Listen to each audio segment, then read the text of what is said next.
सूत्रों के मुताबिक कतर ने भारत सरकार को यह जानकारी दी है कि उसने फुटबॉल के फीफा वर्ल्ड कप आयोजन में शामिल होने के लिए कट्टरपंथी जाकिर नायक को कोई सरकारी निमंत्रण नहीं भेजा है और कतर की तरफ से यह भी कहा गया है कि इस मामले में किसी दूसरे देश के द्वारा उसके खिलाफ दुष्प्रचार और झूठी जानकारियां फैलाई गईं ताकि कतर और भारत के रिश्तों को प्रभावित किया जा सके। इनमें जिस कहानी का रंग ब्लैक है वो कहानी 28 साल के उस आफताब की है जिसने अपनी 26 साल की गर्लफ्रेंड श्रद्धा के शरीर को 35 टुकड़ों में बेरहमी से काटकर पूरे शहर में फैला दिया। और जिस कहानी का रंग व्हाइट है वो कहानी 27 साल के उस लड़के की है जिसने अपनी 24 साल की गर्लफ्रेंड की मृत्यु के बाद उसके मृत शरीर से न सिर्फ शादी की बल्कि उसने सबके सामने यह प्रण लिया कि अब वो मरते दम तक शादी के इस रिश्ते को निभाता रहेगा। आफताब ने जहां इस रिश्ते में श्रद्धा का सिर तन से जुदा कर दिया, वहीं बिटुपन ने मृत्यु के बाद भी अपनी गर्लफ्रेंड से जुदा ना होकर एक सच्चे रिश्ते की मिसाल पेश की। बिटुपन ने अपनी गर्लफ्रेंड की अंतिम इच्छा पूरी करते हुए उसके मृत शरीर के साथ ही शादी की और अंतिम संस्कार से ठीक पहले उसके मांग में सिंदूर भरकर यह बताया कि एक सच्चे रिश्ते का मतलब क्या होता है और उसने प्रण लिया कि वो अब जीवन भर इस रिश्ते को निभाएगा। बिटुपन और आफताब की कहानी में कुछ समानताएं होने के साथ साथ कुछ बुनियादी फर्क भी हैं। आफताब और श्रद्धा की तरह बिटुपन और प्रार्थना भी काफी समय से एक दूसरे के साथ एक रिश्ते में थे और श्रद्धा की तरह प्रार्थना भी बिटुपन से शादी करना चाहती थी। लेकिन जब श्रद्धा ने आफताब से शादी करने के लिए कहा तो आफताब ने उसके 35 टुकड़े कर दिए, लेकिन जब प्रार्थना ने बिटुपन से शादी के लिए कहा तो उसने यह वादा उसकी मौत के बाद भी निभाया। श्रद्धा ने एक ऐसे लड़के के लिए अपने माता पिता को छोड़ दिया जो उसके साथ मारपीट करता था, लेकिन बिटुपन ने एक ऐसी लड़की के साथ शादी करने का फैसला किया जो अब इस दुनिया में भी नहीं है और जिसके पास समय भी बहुत कम था।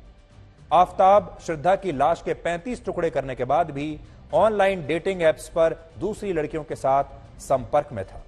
इनमें से कुछ लड़कियों को वो अपने फ्लैट पर भी लेकर आया, लेकिन बिटुपन ने प्रार्थना की मृत्यु के बाद यह प्रण लिया कि अब जब तक वो जीवित रहेगा तब तक इस रिश्ते को निभाएगा और कभी किसी और से शादी नहीं करेगा। इन दोनों लड़कों में एक और बड़ा अंतर है और वो ये कि जहां बिटुपन अपनी गर्लफ्रेंड की मृत्यु के बाद से सदमे में है, वहीं दूसरी तरफ आफताब को इस बात का जरा भी पछतावा नहीं है कि उसने इतने विभत्स तरीके से श्रद्धा की हत्या की है। जो अर्जी दी गई थी, अर्जी के ऊपर में जांच हुई है। जांच के बाद में खुद जो कंप्लेनेंट ने लिखित बयान दिया है कि उसकी अब कोई कंप्लेंट या तकरार रही नहीं है और जो उसका जो ये था फ्रेंड था, उसके फ्रेंड के माँ बाप ने आके उनको मतलब समझाया था दोनों को भी और अभी उसकी कोई तकरार नहीं है, ऐसा करके उसने रिटर्न स्टेटमेंट दिया था और जिसके चलते वो मतलब वहीं पे वो क्लोज हो गया। लाभ जिहाद का खिलाफ बहुत बड़ा कानून देश में बनना चाहिए।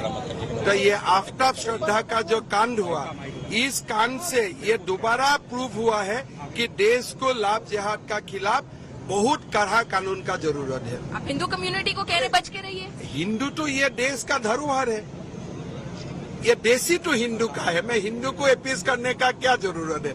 हिंदू तो ये देश का ही, हिंदू ही तो 5000 वर्ष भारत को रक्षणाबेक्षण दिया। आफताब और श्रद्धा केस से ही लाभ जिहाद जुड़ा हुआ है कि वो हिंदू लड़कियों के पीछे वो मैं यही बता रहा हूँ ना कि आपको आफताब ने जो काम किया है इसी को ही लाभ जिहाद बोलते हैं। देखिए, महिलाओं पर जो जुल्म देश में होता है वो मर्दों की सिक माइंडसेट की वजह से होता है। इसको कैसे खत्म किया जाए, ये क्यों कर रहे हैं? इसलिए कर रहे हैं क्योंकि मुसलमानों से नफरत पैदा किया जाए। इससे आप जुल्म हुआ है उस महिला पर, बराबर सब साथ हैं उसके, मगर इसको अगर आप मजहब का रंग देंगे, कलर देंगे, तो फिर ये तो आपके दिमाग की बीमारी है।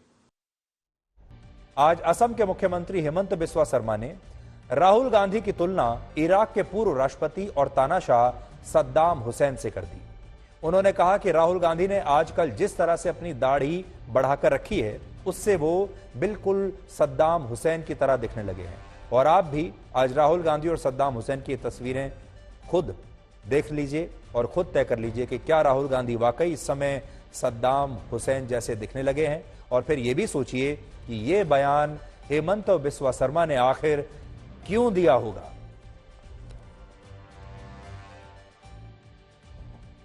अब ये उनका चेहरा कैसे लगता है, मैं तो यही प्रश्न पूछूंगा। इस तरीके की बातें कह के वो समझते हैं कि हिंदू मुसलमानों के बीच में एक दरार खड़ा है, जिसका फायदा जो है एक हिंदुत्व जो एक सांप्रदायिक वोट बैंक है उसको मजबूत करने के लिए कोशिश। The Chief Minister of Assam unfortunately sounds like a petty troll when he articulates sentences of this kind. Rahul Gandhi कैसे दिख रहे हैं, क्या कर रहे हैं, ये देश देख रहा है। भारत जोड़ने निकले हैं और आज असम से लेकर राजधानी दिल्ली में आकर मात्र जहर उगलने का काम, नफरत के बीज बो रहे हैं। पहला दावा, 71 के युद्ध में पाकिस्तान की सैन्य हार नहीं हुई थी बल्कि यह एक राजनीतिक हार थी। दूसरा दावा, इस युद्ध में पाकिस्तान के सिर्फ 34,000 जवानों ने ही लड़ाई लड़ी थी। और तीसरा दावा उन्होंने यह किया कि पाकिस्तान के 34,000 जवानों ने युद्ध भूमि में भारत के 2.5 लाख सैनिकों और बांग्लादेश की मुक्ति वाहिनी के 2 लाख लड़ाकों का सामना किया था। यानी 34,000 उनके जो फौजी थे वो 4 लाख लोगों का सामना कर रहे थे। इतना बड़ा झूठ चलते चलते अपने रिटायरमेंट पर जनरल बाजवा बोलकर गए हैं। आज पाकिस्तान की चाहे राजनीति हो चाहे उनकी फौज हो, वो सब झूठ पर खड़े हैं। यह पहली बार नहीं है जब पाकिस्तान ने 1971 के युद्ध की हार को राजनीतिक हार साबित करने की कोशिश की है।